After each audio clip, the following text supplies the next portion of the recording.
Leader Reid, the president laid out a number of very lofty goals last night, and I suppose it's now your job to turn those goals into legislation. How do you do that? The president's speech was widely accepted. I got my little briefing on the news today. You know, one poll had him at 91%, the other 88%. So I'm very happy that that's the case. But what his speech boiled down to me, is jobs. We have to do something in this economy to create jobs. We will never balance the budget. We will never have a robust economy when we have 15 million people out of work. So that's what the speech told me. And so what do you do about jobs? Well, he had some really good ideas, I thought. First of all, infrastructure. I am a big believer in infrastructure. For every $1 billion we spend in building a highway, a road, a bridge, a dam, a water system, a sewer system, a renewable energy project, that is really significant. I think infrastructure is very important. I think also what he talked about is continuing the energy revolution, the clean energy revolution. For Nevada, that has really helped us significantly with the renewable energy project, geothermal, wind, and solar. So I think those ideas that he has are really extremely good. Innovation, he said that we should out-innovate, out-build, and out-educate everyone else. So all those ideas are good, and we have to put them to practice, though, in creating jobs. Republicans have said that infrastructure spending is one area where they might be able to meet you halfway. They might be willing to spend more on infrastructure, but only if they see really deep cuts in other areas. Is that something that you're prepared to do? Happy to look at anything that moves the ball down the court. But who's going to go first? Who's going to come out with their plan first and say, here are the cuts we think need to be made, and here's the legislation to do it? We have to be very careful how we cut and paste. We should do some of that, but we have to be careful how we do it. We have to make sure that the cuts that we make are important cuts, that are meaningful cuts. I think, for example, I can accept what the president suggests on a 5-year across-the-board hold of discretionary spending. But he needs to include in that not only the discretionary domestic spending, but also military. They have to make sure that we don't have an increase there. I think the military can take some cuts in spending. I really do believe that. So we can do some cutting. I'm happy to deal with my Republican colleagues in that regard. The president kind of upped the ante on earmarks last night. He said he's going to veto any bill that comes to his desk that has earmarks in it. Where does that leave you? Because you're now sort of the odd man out on this issue. Republicans have said they're not going to ask for earmarks. You have defended them. You say they're an important congressional power. But what do you do if the president says he's going to veto a bill with earmarks? Any president would love to be able to get more power, and that's what this is all about. It's usurping the power from the legislative branch of government and giving it to the executive branch of government. I don't accept that. I have a constitutional obligation to do congressionally directed spending. The president wants more power. I don't want to give him any. Now, he may be able to succeed in a short term, but earmarks will come back. Congressionally directed spending will come back. John Cornyn's quoted in the paper saying they're coming back. He's head of the Republican Senatorial Campaign Committee. They're coming back. It's only a question of when. So are you going to basically call his bluff and allow earmarks in these bills anyway? Well, I believe in congressionally directed spending. I'll do everything I can to make sure there is some. But at this stage, it appears that the members of the Republican Party they want to give this power to the president. I don't. Mm-hmm. And so we'll continue working with them and see when we can get them back. So it sounds like maybe you take a break for a while and hope that this issue kind of dies down? And a while is always in the eye of the beholder. Got it. I'm wondering what you think of the atmospherics of the speech last night. Members of both parties sitting together. You didn't get to choose a partner because you have an assigned seat as a member of the leadership. But if you had been able to select someone to sit with, would you have, and who would it have been?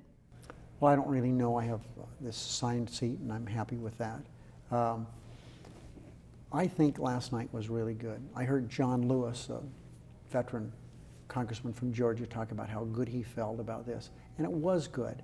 You know, I've been coming to a lot of these State of the Unions, and I am frankly very tired of this jumping up and down, and Democrats jump up, the Republicans don't. Republicans jump up, Democrats don't. Last night, no one could tell who was jumping up and down. There was some applause lines, and that was good, and people stood. I think it was a much more deliberative audience. I think it was one that was also more, I don't know if polite, but I think that's the right word. I mean, I just think some things have gotten way out of hand, and yelling and screaming on a party basis. That last night really took a lot of that away. And it seems like the speech was tailored to the reality of the room, in that there wasn't as much red meat in the speech from the White House, knowing that you would have this spectacle of Democrats jumping up with Republicans sitting on their hands on either side of them. The president has always been a person who tries to be a peacemaker. He won the medal for being the ambassador of peace, but he really is. That's who he is. That's his personality. And I think he saw an audience there, that it was an opportune time for him to try to, let's work together. That's what that speech was all about. Now that Republicans are in control of the House, how does your job change? How does your strategy change? How does your agenda change? Well, it changes a lot. You know, the Constitution sets our bicameral legislature up, and in the way they set it up, you know, the House can push through things. Oh, they'll pass so much stuff, it'll just come over here and die. That's the way the founding fathers set it up. And we'll try to pick and choose what they send to us that we can work on over here on a bipartisan basis and send it back to them. Most stuff they do over there will just die over here, but that's the way it is. Why not hold a vote on repealing health care? I mean, if you have the votes, you had the votes last year. Because I think that what the Republicans want to do to go after seniors is bad. I think that if they want to make that big donut hole bigger so that drug costs are higher, I'm not in favor of that. If they want to stop seniors from being able to have a wellness check that doesn't cost anything, I'm not in favor of that. I'm not in favor of someone who has a disability not being able to get insurance. I'm not in favor of small business all over America having an increase in their taxes because they want to give health insurance to their employees. I'm not in favor of that. But why not hold a vote to show that Democrats are not in favor of that, and that there are not the votes in the Senate to repeal it? If the Republicans want to increase the taxes for Americans, if they want to, you know, this health care bill is a job creator,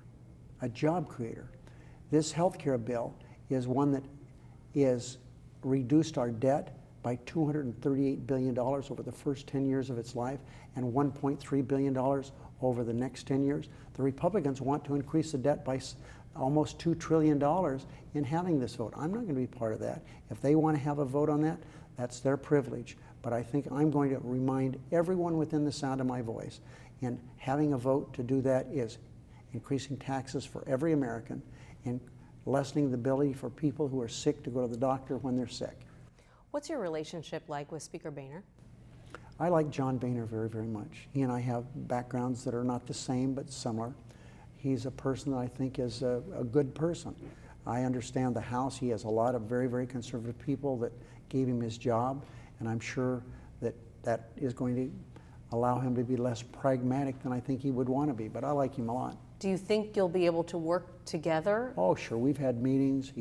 I like him very, very much. I'll do my very best, and I know he will too. On what kinds of issues? What kinds of legislation can we expect to see the two parties be able to work together on these next 2 years? I think he's going to have to do, he's going to have to do what he has to do over there.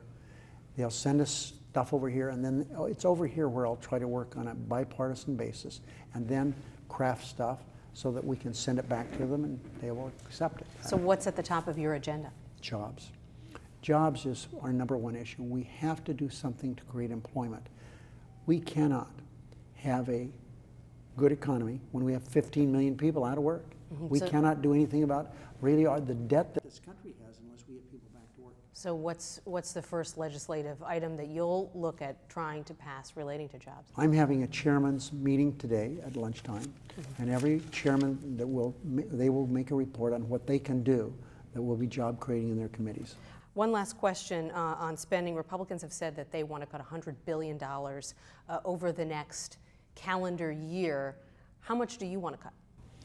I don't think we should have these artificial numbers. I think what we should do is find out what we can cut that doesn't really gouge the country. We all recognize that we have a problem with the debt, and we must do something about the debt. But I think we have to do it with a programmatic approach rather than just having some artificial number that we're trying to make. And one last thing, if you'll indulge me, I'm wondering what you thought of the fact that there were not one but two Republican responses to the president's State of the Union address last night. Well, with the content of the president's speech, they probably should have more than that to match it, because the two responses were very, very weak. Do we have a third party in our political system now? Those that watched that performance by the so-called third party, I'm sure are hoping that there is no such thing. So you didn't think much of her address? I haven't found anyone that wrote about it or talked about it that thought it was very good. Thank you very much. You bet.